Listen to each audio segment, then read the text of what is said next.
যে কঞ্চি চাষা নিচ্ছেন এগুলো দিয়ে কি বানাবেন? হাঁস বান্দা, মুরগি বান্দা, টোপা। ও হাঁস বান্দা, মুরগি বান্দা, টুপা বানাবেন? ও নিজে বানাতে পারেন বাড়িতে না? মাশাআল্লাহ, খুব ভালো লাগলো কথা শুনে। তো এইভাবে নিজে বাড়িতে বানাতে মানে একটু সময় লাগে, ভালো হবে জিনিস ভালো হবে, মজবুত হবে। তো বন্ধুরা, আজকে একটি নতুন জিনিস আপনাদেরকে দেখাতে চলেছি। তো দেখুন, এখানে বাঁশের কঞ্চি খুব সুন্দর করে চেঁচে নিয়েছে। চেঁচে নিয়ে এটা দিয়ে এই কঞ্চি চেঁচে সুন্দর করে চেঁচে নিচ্ছে, যে সুন্দর করে চেঁচে রেখে দিয়েছে। এটা দিয়ে কি বানাবে আমি ভাইয়ের মুখ থেকে একটু শুনবো, দেখা যাক কি বলে। সালাম আলাইকুম ভাই। ওয়ালাইকুম সালাম। ভাই, এই যে কঞ্চি চাষা নিচ্ছেন এগুলো দিয়ে কি বানাবেন? হাঁস বান্দা, মুরগি বান্দা, টোপা। ও হাঁস বান্দা, মুরগি বান্দা, টুপা বানাবেন? ও নিজে বানাতে পারেন বাড়িতে না? মাশাআল্লাহ, খুব ভালো লাগলো কথা শুনে।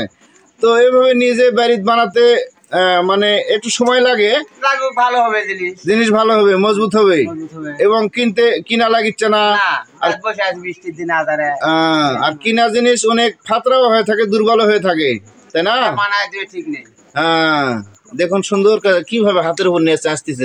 দেখুন অসাধারণ কার্যকর। নিজের বাড়ির জিনিস খুব মজবুত হয়ে থাকে, খুব সুন্দর হয়ে থাকে, খুব সুন্দর করে বানাচ্ছে। তো বন্ধুরা, যতটুকু পারলাম আপনাদেরকে দেখানোর চেষ্টা করলাম। ভাইয়ের নামটা একটু বলবেন?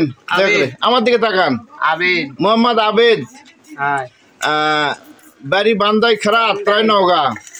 তো ঠিক আছে বন্ধুরা, আমি যতটুকু পারলাম আপনাদেরকে একটু দেখানোর চেষ্টা করলাম। দেখুন খুব সুন্দর করে চাষতেছে। কুবদার, এটাকে কুবদা বলে, অনেকে দাও বলে, খুব সুন্দর করে চেঁচে নিয়ে এটা দিয়ে টুপা বানাবে।